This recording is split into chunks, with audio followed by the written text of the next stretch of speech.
Hello friends, welcome to ILA classes, the school of competitive exams. ಇವತ್ತಿನ ದಿನಾಂಕ 21 December 2021. ಈ ದಿನದ ಪ್ರಮುಖ ಕರೆಂಟ್ ಅಫೇರ್ಸ್ ಟಾಪಿಕ್ಗಳನ್ನು ಡಿಸ್ಕಸ್ ಮಾಡೋಣ. ನಮ್ಮ ILA ಈವ್ನಿಂಗ್ ಕ್ಲಾಸಸ್ಗಳು ಪ್ರಾರಂಭ ಆಗ್ತಾ ಇವೆ. ಕ್ಲಾಸಸ್ಗಳ ಟೈಮಿಂಗ್ ಸಂಜೆ 6 ಗಂಟೆಯಿಂದ 8 ಗಂಟೆವರೆಗೆ. ಮತ್ತು ಕೋರ್ಸ್ ಫೀಸ್ ಅಂತಂದರೆ 3,999. ಹೆಚ್ಚಿನ ಮಾಹಿತಿಗಾಗಿ ಈ ಕೆಳಗಿನ ಫೋನ್ ನಂಬರ್ಗೆ ಕಾಂಟ್ಯಾಕ್ಟ್ ಮಾಡ್ಬೋದು. ಇನ್ನು ನಮ್ಮ ಫ್ರೀ PSI ಟೆಸ್ಟ್ ಸಿರೀಸ್ ನಡೀತಾ ಇದೆ. ಟೆಸ್ಟ್ ಆದಮೇಲೆ ಕ್ವಶನ್ ಪೇಪರ್ ಅನಾಲಿಸಿಸ್ ಮತ್ತು ಆನ್ಸರ್ ಡಿಸ್ಕಷನ್ ಕೂಡ ಇರುತ್ತೆ.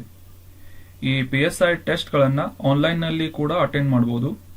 ಹೆಚ್ಚಿನ ಮಾಹಿತಿಗಾಗಿ ಸಪ್ತಾಪುರದಲ್ಲಿರುವ ನಮ್ಮ ಆಫೀಸ್ಗೆ ಭೇಟಿ ನೀಡಿ ರಿಜಿಸ್ಟರ್ ಮಾಡಿಕೊಂಡು ಈ ಟೆಸ್ಟ್ಗಳನ್ನು ಜಾಯಿನ್ ಆಗ್ಬೋದು. ನಮ್ಮ ಇವತ್ತಿನ ಮೊದಲನೇ ಆರ್ಟಿಕಲ್ ಗೋವಾಸ್ ಲಿಬರೇಷನ್ ಡೇ 2021 ಬಗ್ಗೆ ಇದೆ. ಗೋವಾದ ವಿಮೋಚನಾ ದಿನ 2021 ಬಗ್ಗೆ. ನ್ಯೂಸ್ ಏನು ಅಂತಂದರೆ, ಪ್ರತಿ ವರ್ಷ 19 ಡಿಸೆಂಬರ್ದಂದು ಗೋವಾ ವಿಮೋಚನಾ ದಿನವನ್ನು ಆಚರಿಸಲಾಗುತ್ತದೆ.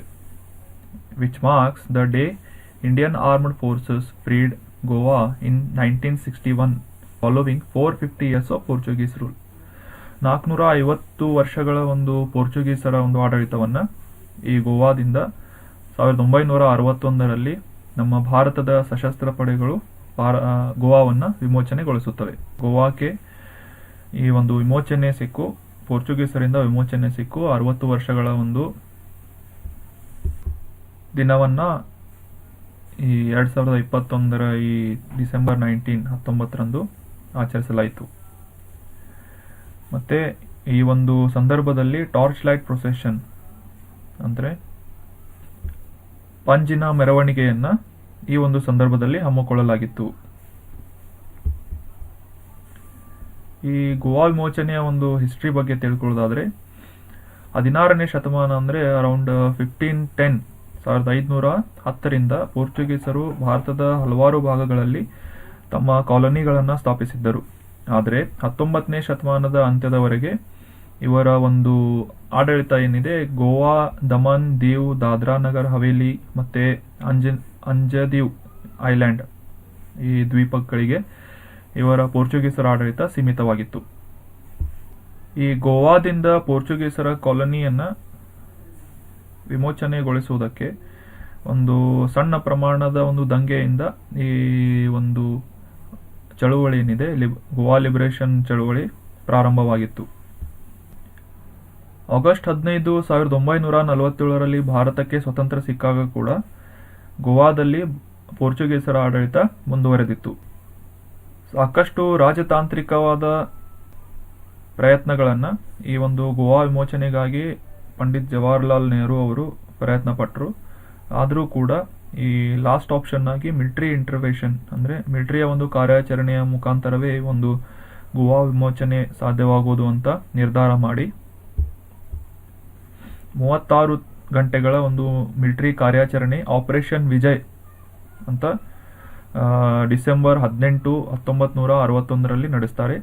ಅದಾದ ಮೇಲೆ ಈ ಒಂದು ಕಾರ್ಯಾಚರಣೆಯಲ್ಲಿ ಭಾರತದ ನೌಕಾಸೇನೆ, ವಾಯುಸೇನೆ ಮತ್ತು ಭೂಸೇನೆ ಈ 3 ಭಾರತದ ಸೇನೆಗಳು ಈ ಆಪರೇಷನ್ ವಿಜಯದಲ್ಲಿ ಪಾಲ್ಗೊಂಡು ಗೋವಾಕ್ಕೆ ವಿಮೋಚನೆಯನ್ನು ಕೊಡಿಸ್ತವೆ. ಇನ್ನು ಈ ಗೋವಾದ ಬಗ್ಗೆ ತಿಳ್ಕೊಳ್ಳೋದಾದರೆ, ಇದರ ಒಂದು ರಾಜಧಾನಿ ಪಣಜಿ. ಗೋವಾದ ಗವರ್ನರ್ PS ಶ್ರೀಧರನ್ ಪಿಲ್ಲೈ ಮತ್ತು ಚೀಫ್ ಮಿನಿಸ್ಟರ್ ಅಂದರೆ ಪ್ರಮೋದ್ ಸಾವಂತ್ ಅವರು. So this was about Goa liberation day, ಗೋವಾದ ವಿಮೋಚನಾ ದಿನ. ಇದನ್ನು ಡಿಸೆಂಬರ್ 19 ಪ್ರತಿ ವರ್ಷ ಆಚರಿಸಲಾಗುತ್ತದೆ. ಇನ್ನು ನಮ್ಮ ನೆಕ್ಸ್ಟ್ ಆರ್ಟಿಕಲ್, ಕರ್ನಾಟಕ ಬ್ಯಾಂಕ್ಗೆ ಈ ಡಿಜಿ ಧನ್ ಅನ್ನೋ ಒಂದು ಅವಾರ್ಡನ್ನು ಕೊಡಲಾಗಿದೆ. ಇದರ ಬಗ್ಗೆ ಕರ್ನಾಟಕ ಬ್ಯಾಂಕ್ಗೆ ಸತತವಾಗಿ 2ನೇ ಬಾರಿ ಈ ಪ್ರೈವೇಟ್ ಬ್ಯಾಂಕ್ ಸೆಕ್ಟರ್ ಈ ಒಂದು ಕ್ಯಾಟಗರಿಯಲ್ಲಿ union ministry of electronics and information technology ಈ ಒಂದು ಸಚಿವಾಲಯ ಈ ಡಿಜಿ ಧನ್ ಅವಾರ್ಡನ್ನು ಕೊಟ್ಟಿದೆ. ಈ ಒಂದು ಅವಾರ್ಡನ್ನು ನವದೆಹಲಿಯಲ್ಲಿ ನಡೆದ ಡಿಜಿಟಲ್ ಪೇಮೆಂಟ್ ಉತ್ಸವ್ ಈ ಒಂದು ಕಾರ್ಯಕ್ರಮದಲ್ಲಿ ಈ ಅವಾರ್ಡನ್ನು ಕರ್ನಾಟಕ ಬ್ಯಾಂಕ್ಗೆ ಕೊಡಲಾಯಿತು.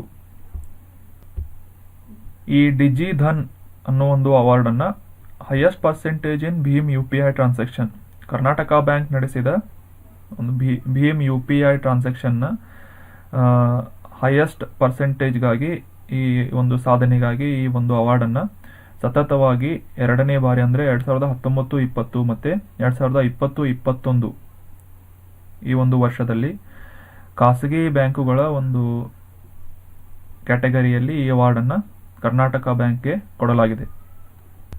ಇನ್ನು ಈ ಕರ್ನಾಟಕ ಬ್ಯಾಂಕ್ ಒಂದು ಪ್ರೈವೇಟ್ ಕಮರ್ಷಿಯಲ್ ಬ್ಯಾಂಕ್ ಆಗಿದ್ದು ಇದರ ಚೇರ್ಮನ್ ಪ್ರದೀಪ್ ಕುಮಾರ್ ಪಂಜಾ, ಇದರ ಮುಖ್ಯ ಕಚೇರಿ ಮಂಗಳೂರಿನಲ್ಲಿದೆ ಮತ್ತು ಇದನ್ನು ಸ್ಥಾಪನೆ ಆಗಿದ್ದು 18 ಫೆಬ್ರವರಿ 1924. ಇನ್ನು ನಮ್ಮ next article the monk who transformed Uttar Pradesh ಈ ಒಂದು ಪುಸ್ತಕದ ರಿಲೀಸ್ ಬಗ್ಗೆ ಇದೆ. ಈ ಪುಸ್ತಕದ ಹೆಸರು the monk who transformed Uttar Pradesh, how Yogi Adityanath changed UP ವಾಲಾ ಭಯ್ಯಾ abuse to a badge of honour. ಈ ಒಂದು ಪುಸ್ತಕದ ಕರ್ತೃ ಶಂತನು ಗುಪ್ತಾ ಅವರು. ಇನ್ನು ಈ ಪುಸ್ತಕದ ಬಗ್ಗೆ ಹೇಳೋದಾದರೆ, ಯೋಗಿ ಆದಿತ್ಯನಾಥ್ ಅವರು ತಮ್ಮ ಕಾರ್ಯಕಾಲದಲ್ಲಿ ಚೀಫ್ ಮಿನಿಸ್ಟರ್ ಆಗಿರುವ ಒಂದು ಕಾರ್ಯಕಾಲದಲ್ಲಿ ಯಾವ ರೀತಿ ಉತ್ತರ ಪ್ರದೇಶದಲ್ಲಿ ಕಾನೂನು ಸುವ್ಯವಸ್ಥೆ ಆಗಿರ್ಬೋದು, ಕನೆಕ್ಟಿವಿಟಿ ಸಂಪರ್ಕವಾಗಿರ್ಬೋದು, ಶಿಕ್ಷಣದ ಒಂದು ಕ್ಷೇತ್ರದಲ್ಲಿ ಆಗಿರ್ಬೋದು, ಆರೋಗ್ಯದ ಒಂದು ಮೂಲ ಸೌಕರ್ಯವನ್ನು ಒದಗಿಸುವುದರಲ್ಲಿ ಆಗಿರ್ಬೋದು, ಅಥವಾ ಓವರಾಲ್ ಒಂದು ಉತ್ತರ ಪ್ರದೇಶದ ಬೆಳವಣಿಗೆಯ ಬಗ್ಗೆ ಮಾಡಿದ ಕಾರ್ಯಗಳ ಬಗ್ಗೆ ಈ ಒಂದು ಪುಸ್ತಕದಲ್ಲಿ ಉಲ್ಲೇಖಿಸಲಾಗಿದೆ.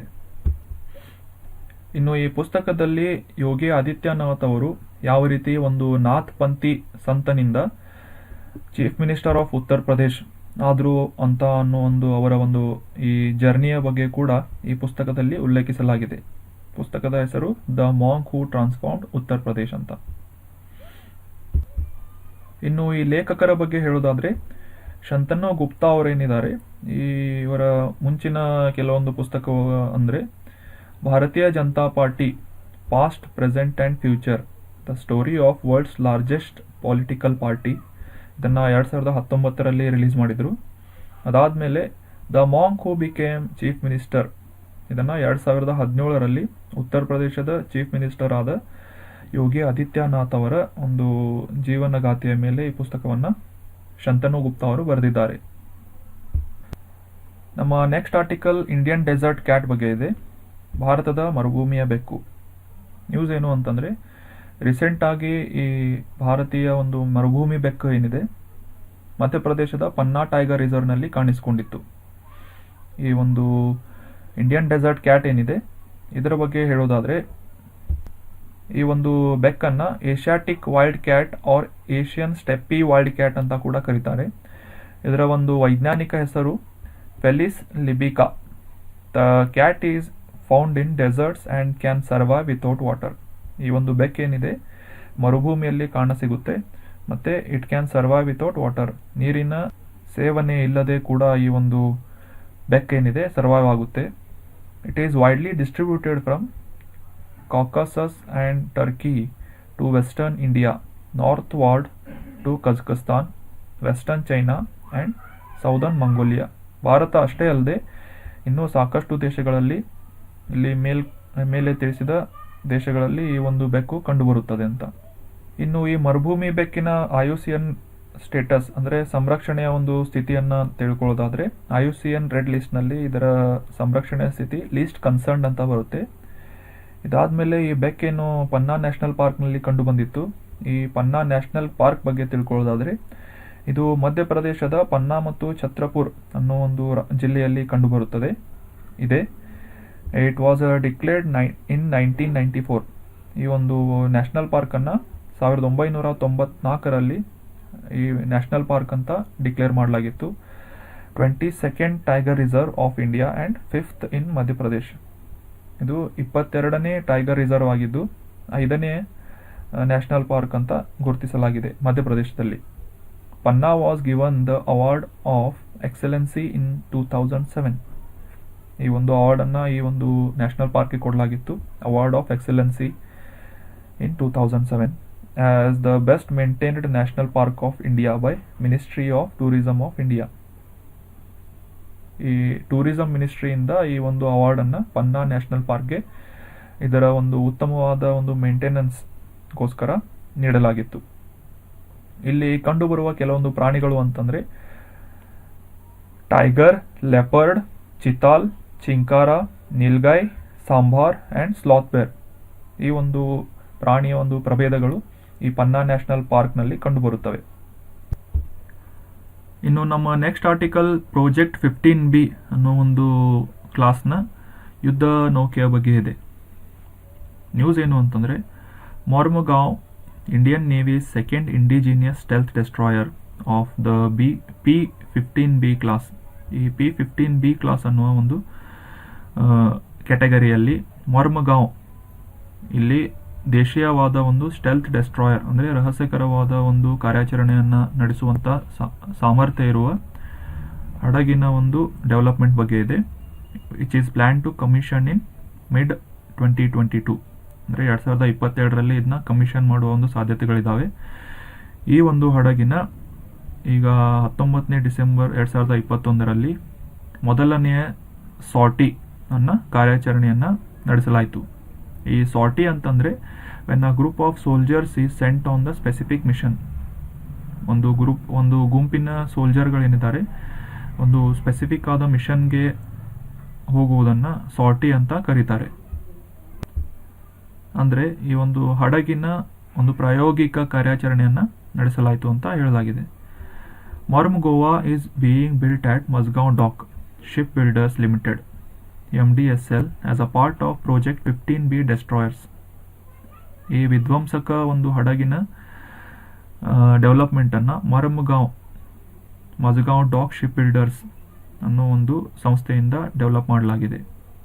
ಈ ಪ್ರಾಜೆಕ್ಟ್ನ ಹೆಸರು project 15B. Mormugao will add significantly to the Indian navy's combat capability. ಭಾರತದ ನೌಕಾ ಸಾಮರ್ಥ್ಯದ ಒಂದು ಸಾಮರ್ಥ್ಯವನ್ನು ಈ ಮಾರ್ಮುಗಾಂವ್ ಏನಿದೆ ಸಾಕಷ್ಟು ಬೆಳೆಸಲಿದೆ ಅಂತ ಹೇಳಲಾಗಿದೆ. With the recent commissioning in November 2021 of INS ವಿಶಾಖಪಟ್ನಂ and the 4th P-75 submarine INS Vela, commencement of sea trials of Marmugao is testimony to the cutting-edge capabilities of MDSL and the strong indigenous shipbuilding tradition of modern and vibrant India. ಈಗ recent ಆಗಿ November 2021ರಲ್ಲಿ INS ವಿಶಾಖಪಟ್ನಂ ಮತ್ತು 4ನೇ ಒಂದು P-75 submarine INS Vela ಇದನ್ನು commission ಮಾಡಲಾಗಿತ್ತು. ಇದು ಭಾರತದ ಒಂದು ದೇಶೀಯವಾಗಿ ಶಿಪ್ಪನ್ನು ಹಡಗನ್ನು ತಯಾರಿಸುವ ಸಾಮರ್ಥ್ಯವನ್ನು ಆಧುನಿಕ ಭಾರತದ ಒಂದು ಶಿಪ್ ಬಿಲ್ಡಿಂಗ್ ಟೆಕ್ನಾಲಜಿಗೆ ಒಂದು ಎಕ್ಸಾಂಪಲ್ ಆಗಿದೆ ಅಂತ ಹೇಳ್ತಾ ಇದ್ದಾರೆ. ಇಲ್ಲಿ ಟೈಟಲ್ ಮಿಸ್ಟೇಕ್ ಆಗಿದೆ. So the news is about project 15B.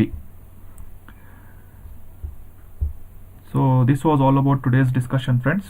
ಈಗ ಕ್ವಿಕ್ ರಿವಿಷನ್ನಲ್ಲಿ ಸ್ಟೇಟ್ಮೆಂಟ್ಗಳನ್ನು ನೋಡೋಣ. First statement, Goa liberation day is observed on 19th December every year, which marks the day for end of French rule in 1961.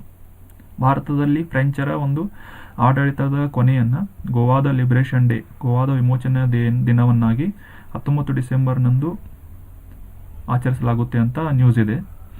ಈ statement ಏನಾಗುತ್ತೆ, ತಪ್ಪಾಗುತ್ತೆ.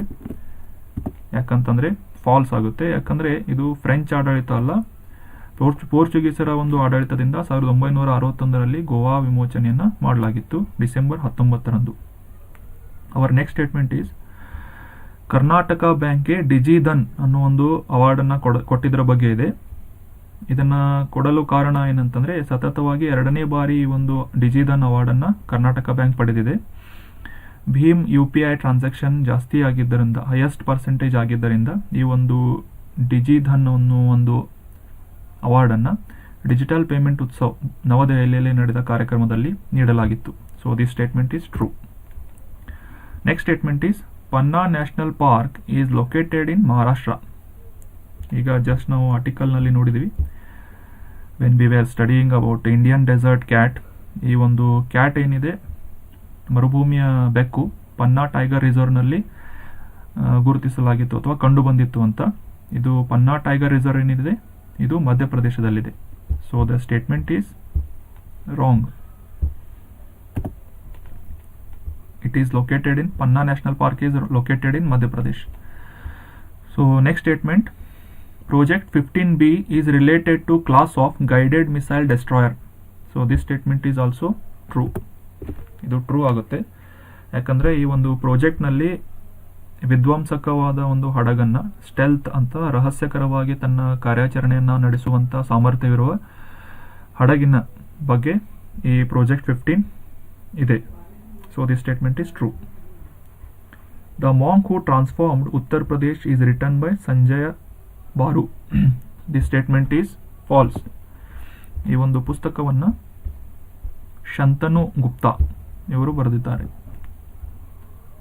ಯೋಗಿ ಆದಿತ್ಯನಾಥ್ ಅವರ ಒಂದು chief minister ಆಗಿ ಮಾಡಿದ ಸಾಧನೆಗಳನ್ನು ಈ ಪುಸ್ತಕದಲ್ಲಿ ಹೇಳಲಾಗಿದೆ.